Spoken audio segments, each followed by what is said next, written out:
कैसे भारतीय जनता पार्टी पर निशाना साधा जा सके, कैसे भारतीय जनता पार्टी के सारे झूठ को यहाँ पर पर्दाफाश किया जा सके। ये तमाम तरीके से ये कोशिश की जा रही है, क्योंकि शराब घोटाले का जिक्र किया जाए तो यहाँ पर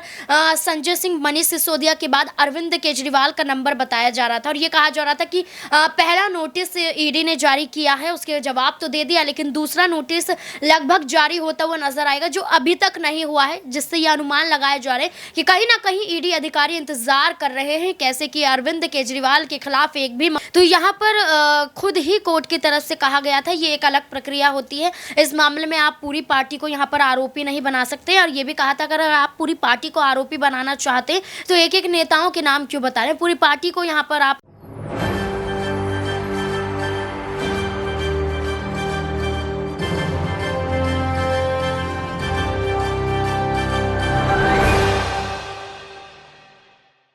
नमस्कार, मैं दौलत शर्मा और आप देखना शुरू कर चुके हैं SPN 9 न्यूज और स्वागत है आपका हमारे खास प्रोग्राम चुनावी अखाड़ा में, जहां पर दिल्ली की सियासत की बात करेंगे। दिल्ली की सियासत लगातार यहां पर गर्माती हुई नजर आ रही है। एक के बाद एक नए घोटाले के आरोप यहां पर आम आदमी पार्टी के ऊपर लग रहे हैं, अरविंद केजरीवाल के ऊपर लग रहे हैं और उनके मंत्रियों के ऊपर लग रहे हैं। इससे पहले शराब घोटाला मामला था जिसमें सत्येंद्र जैन, मनीष सिसोदिया, संजय सिंह और अब अरविंद केजरीवाल के ऊपर तक भी ईडी यहां पर बड़ी कार्रवाई कर सकती है, इसकी बात कही जा रही है। और अब यहां पर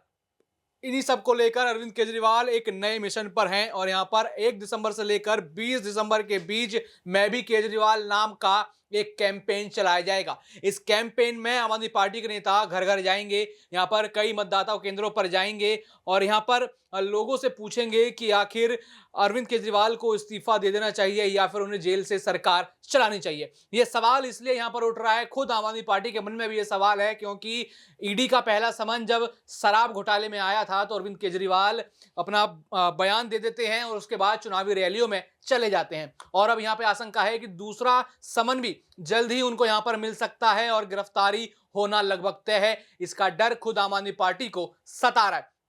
तो इसी बीच कई सवाल यहां पर खड़े होते हैं, क्या अब आम आदमी पार्टी खुद को दोषी मानने लगी है? क्या आम आदमी पार्टी लगातार राजनीति से अपने पैर पीछे खिसका रही है या फिर अरविंद केजरीवाल फिर दोबारा अपने आप को यहां पर आजमा रहे हैं कि वो अभी भी एक सफल नेता हैं? क्या वो अभी भी जनता के बीच चर्चाओं में है? क्योंकि देखिए, जब भी किसी भी पार्टी पर ये आरोप लगते हैं कि यहां पर भ्रष्टाचार हुआ है या फिर इनके नेता इन बड़े मामले में लिप्त हैं, तो पार्टी की छवि कहीं ना कहीं खराब होती है। और आम आदमी पार्टी वो सरकार है जिसने कहा था कि हम ईमानदार नहीं, हम कट्टर ईमानदार नेता हैं, ये जनता को कहकर वो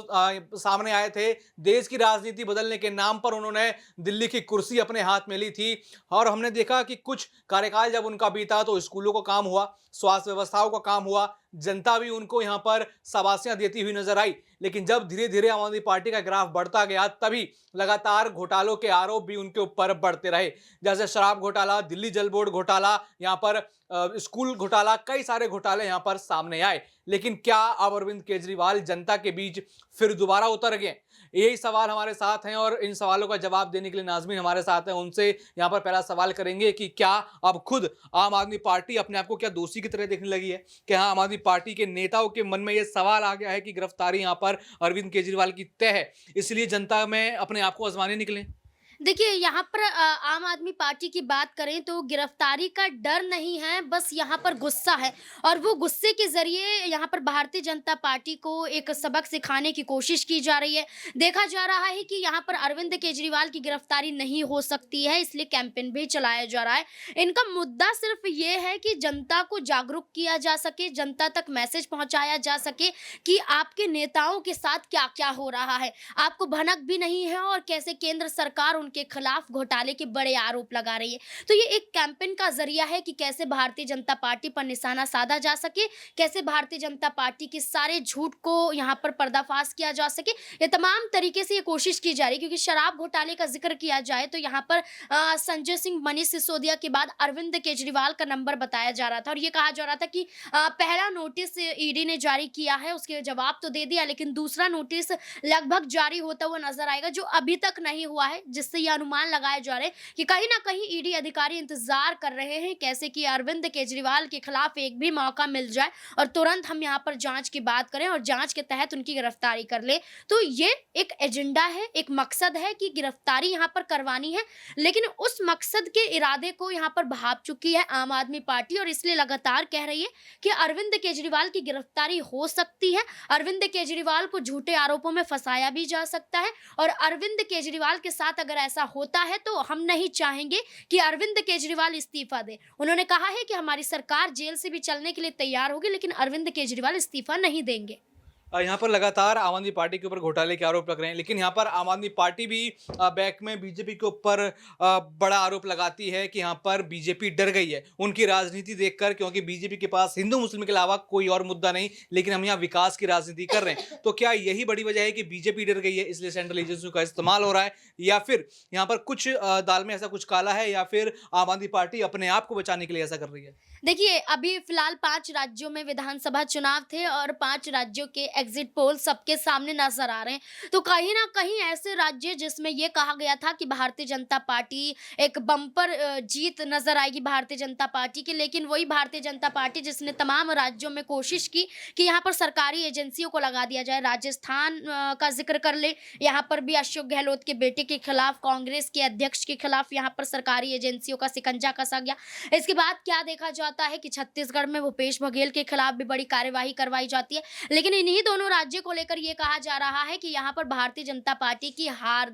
होगी और यहाँ पर कांग्रेस पार्टी बहुमत के साथ जीतती हुई नजर आई। ये सबसे बड़ा उदाहरण है कि अभी एग्जिट पोल में ही कांग्रेस की जीत नजर आ रही है और यही बात हम आम आदमी पार्टी को लेकर भी देख सकते हैं कि ये डर है और लोकसभा का चुनाव भी नजदीक है। ये तो विधानसभा चुनाव थे, इसे फाइनल से पहले सेमीफाइनल के रूप में देखा जा रहा था और सेमीफाइनल में अगर ये हाल है तो आप सोच सकते हैं कि लोकसभा का चुनाव जब आएगा तो दिल्ली में कहीं ना कहीं फिर से भारतीय जनता पार्टी की एक बड़ी हार होती हुई भी नजर आएगी, क्योंकि आम आदमी पार्टी के मुखिया अरविंद केजरीवाल ने खुद अपने शब्दों में ये कहा है कि अरविंद केजरीवाल को गिरफ्तार कर लोगे, उनके विचारों को कैसे गिरफ्तार करोगे। एक स्कूल में जाते हैं, भावुक हो जाते हैं मनीष सिसोदिया का नाम लेकर। तो यहाँ पर सीधे तौर पर देखा जाए तो अरविंद केजरीवाल से ये पार्टी डर चुकी है, क्योंकि ना तो 3 बार सीएम पद पर भारतीय जनता पार्टी का कोई मंत्री बैठा है और ना ही एमसीडी के चुनाव जीत पाया है। बिल्कुल, लगातार यहाँ पर दिल्ली के चुनावों में शिकस्त बीजेपी को मिलती जा रही है। साथ ही साथ यहाँ पर आम आदमी पार्टी ने पंजाब भी जीत लिया और उसके बाद यहाँ पर हम देखें 2023 की शुरुआत फरवरी में एक राष्ट्रीय पार्टी का दर्जा भी यहाँ पर आम आदमी पार्टी को मिल जाता है और उसी के बाद से लगातार यहाँ पर उनकी मुश्किलें बढ़ना शुरू हो जाती हैं। मनीष सिसोदिया जेल में जाते हैं, संजय सिंह जेल में जाते हैं, अरविंद केजरीवाल के ऊपर लगातार यहाँ पर खतरा मंडराने लगता है कि अब उनकी बारी है। और अब यहाँ पर एक नया घोटाला सामने आया है दिल्ली जल बोर्ड का, जिसमें अब आतिशी और सौरभ भारद्वाज की भी बारी आ सकती है। साथ ही साथ आप सांसद राघव चड्ढा जो हैं उनका भी नाम यहाँ पर शराब नीति घोटाले में बताया जा रहा है। नाज़मीन, लगातार यहाँ पर पूरी पार्टी का ही नाम जो है आ रहा है इस लिस्ट में कि ये सभी यहाँ पर घोटाले में लिप्त हैं। लेकिन कार्रवाई देखी जाए तो मनीष सिसोदिया और संजय सिंह पर लगातार न्यायिक हिरासत बढ़ाई जा रही है। तो क्या ये बस 2 नेताओं को यहाँ टारगेट किया जा रहा है या फिर धीरे धीरे पूरी पार्टी को इसी तरीके से टारगेट किया जाएगा? देखिए, ईडी सीबीआई तो कोर्ट में ये पेश करने की भी तो कोशिश कर रही थी कि हमें पूरी पार्टी को आरोपी बनाना है। तो यहाँ पर खुद ही कोर्ट की तरफ से कहा गया था ये एक अलग प्रक्रिया होती है, इस मामले में आप पूरी पार्टी को यहाँ पर आरोपी नहीं बना सकते। और ये भी कहा था अगर आप पूरी पार्टी को आरोपी बनाना चाहते तो एक एक नेताओं के नाम क्यों बता रहे हैं, पूरी पार्टी को यहाँ पर आप कहीं ना कहीं लेके आइए। क्योंकि देखिए, सत्येंद्र जैन, मनीष सिसोदिया, संजय सिंह तो जेल में है ही, केजरीवाल के खिलाफ नंबर है, राघव चड्ढा का नाम भी चार्जशीट में दाखिल है, आतिशी को जल बोर्ड मामले में फंसा दिया जाता है, यहाँ पर सौरभ भारद्वाज है उनको भी किसी ना किसी घोटाले में फंसा दिया जाएगा। तो ये ऐसे बड़े बड़े चेहरे जो आम आदमी पार्टी के लिए बहुत जरूरी हैं और इन पर भी लगातार शिकंजा कसता हुआ नजर आएगा, जो धीरे धीरे देखा जा रहा है। तो लगातार यहाँ पर आम आदमी पार्टी के हर नेता, हर मंत्री पर शिकंजा कसने की कोशिश की जा रही है। लगातार ये आरोप खुद आम आदमी पार्टी भी लगा रही है। तो अब देखना होगा 1 दिसंबर से लेकर 20 दिसंबर तक का जो ये समय है, आम आदमी पार्टी यहाँ पर जनता का कितना भरोसा जुटा पाती है और अगला कदम यहाँ पर आम आदमी पार्टी अपने नेताओं को बचाने के लिए क्या उठाती है। बाकी और भी ऐसी खबरें जानने के लिए देखते रहिए SPN9 न्यूज़। धन्यवाद।